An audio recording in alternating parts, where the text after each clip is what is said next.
वसुदेवसुतं देवं कंसचाणूरमर्दनं देवकी परमानन्दं कृष्णौ वन्दे जगद्गुरुम्। ॐ श्री परमात्मने नमः। श्रीमद्भगवद्गीता अथ द्वादशोऽध्यायः। अर्जुन उवाच एवं सततयुक्ता ये भक्तास्त्वां पर्युपासते ये चाप्यक्षरमव्यक्तं तेषां के योगवित्तमाः। श्रीभगवानुवाच मय्यावेश्य मनो ये मां नित्ययुक्ता उपासते श्रद्धया परयोपेतास्ते मे युक्ततमा मताः।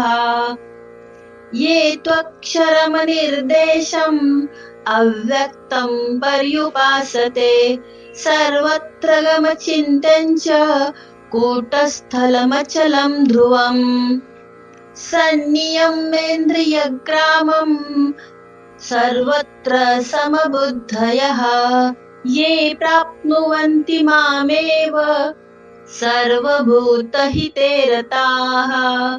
क्लेशोऽधिकतरस्तेषाम् अव्यक्तासक्तचेतसाम् अव्यक्ता हि गतिर्दुःखं देहवद्भिरवाप्यते।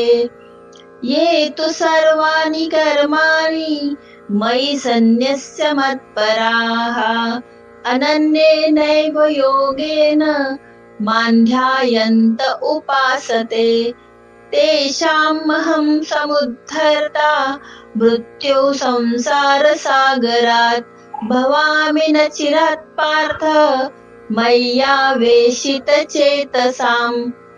मय्येव मन आधत्स्व मयि बुद्धिं निवेशय निवसिष्यसि मय्येव अत ऊर्ध्वन्न संशयः।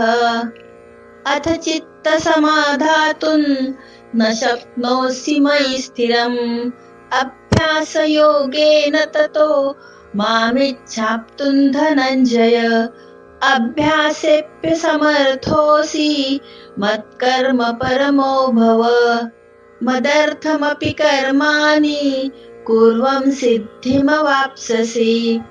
अथैतदप्यशक्तोऽसि कर्तुं मद्योगमाश्रितः सर्वकर्मफलत्यागं ततः कुरु यतात्मवान्। श्रेयो हि ज्ञानमभ्यासाच् ज्ञानात् ध्यानो विशेष्यते ध्यानात् कर्मफलत्यागात् शान्तिरनन्तरम्।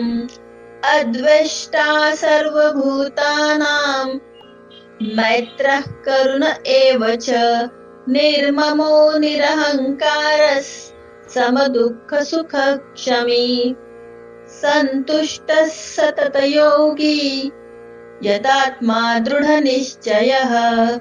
मय्यर्पितमनो बुद्धिर्यो मद्भक्तः स मे प्रियः।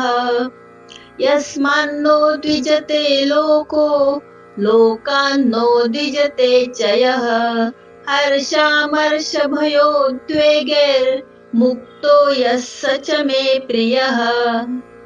अनपेक्षः शुचिर्दक्ष उदासीनो गतव्यथः सर्वारम्भ परित्यागी यो मद्भक्तः स मे प्रियः। यो न हृष्यति न द्वेष्टि न शोचति न काङ्क्षति शुभाशुभ परित्यागी भक्तिमान्यः स मे प्रियः। समशत्रौ च मित्रे च तथा मानापमानयोः शीतोष्णसुखदुःखेषु समसङ्गविवर्जितः। तुल्यनिन्दास्तुतिर्मौनी सन्तुष्टो येन केनचित्। अनिकेतः स्थिरमतिर्भक्तिमान् मे प्रियो नरः। ये तु धर्म्यामृतमिदे यथोक्तं पर्युपासते श्रद्धाना मत्परमा भक्तास्तेऽतीव मे प्रियः। ॐ तत्सदिति श्रीमद्भगवद्गीतासु उपनिषत्सु ब्रह्मविद्यायां योगशास्त्रे श्रीकृष्णार्जुनसंवादे भक्तियोगो नाम 12ोऽध्यायः। ॐ श्रीकृष्णार्पणमस्तु।